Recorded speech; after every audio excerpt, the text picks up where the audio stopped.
You know, I was thinking about this the other day. What if I had decided to give up on myself? I mean, like throw in the towel.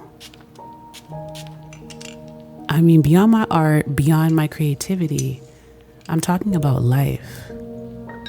With the loss, the abandonment, the loneliness. There were times in my life where I felt like nothing was ever going to change. And through years of quietly suffering, I kept showing up for work, to school, for friends, for family. And that felt like enough to get me through the day.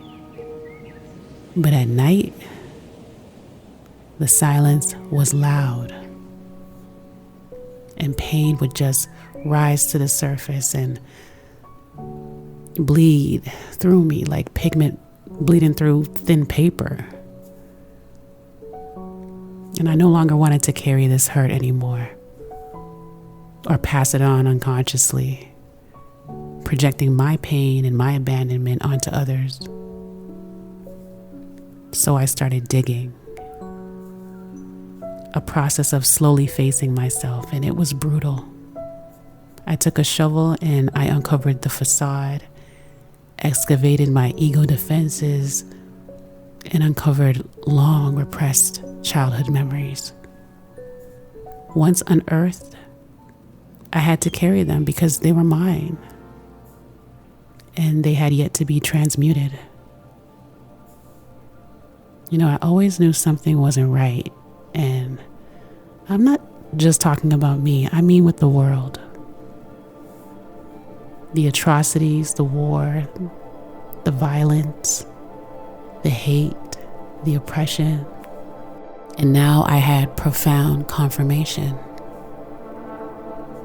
As humans, why do we do this? Why do we attempt to shape people into what we want them to be, collectively and individually, in order to have, a sense of control? Always striving for external power, opposed to inner dominion or inner sovereignty. Why do we refuse to see and accept others for who they are? I mean, how could we if we don't see ourselves? If we don't face our own personal or collective shadow? Like me, maybe you have a mask or a false version of yourself that interfaces with the world. That's the task that I took on, to expose my own form of self-deception. And it took me to some dark places. There were times where I didn't know who to trust, where my relationships, were they even real? Do they even care about the real me?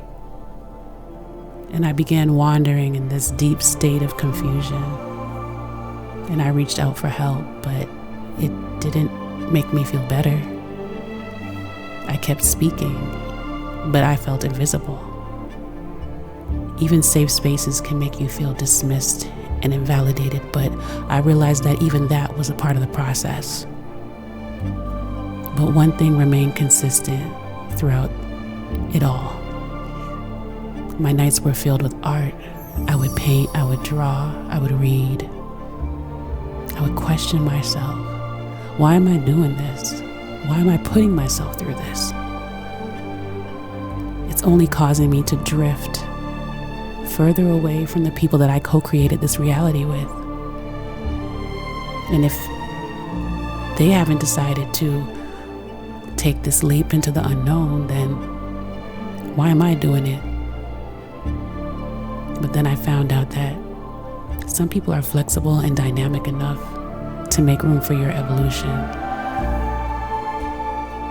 I also learned that I have infinite choices. And I have made a decision to center my life around creation. Creativity for me is a form of communion, a space that I can enter free of old identity constructs.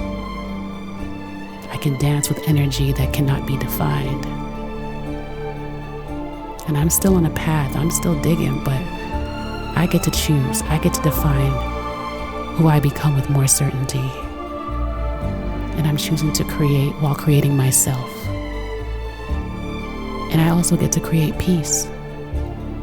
You know, peace that I don't have to keep endlessly searching for. Painting brings me that peace. And when I return, I'm more fortified in the truth of life's mysteries. A deepening sense that there's more to my waking reality and meaning to my suffering. I don't know, maybe we could all choose peace and define our own joy. And if we can, then let's do that. Let's do that together. What we should really value is the creative act itself.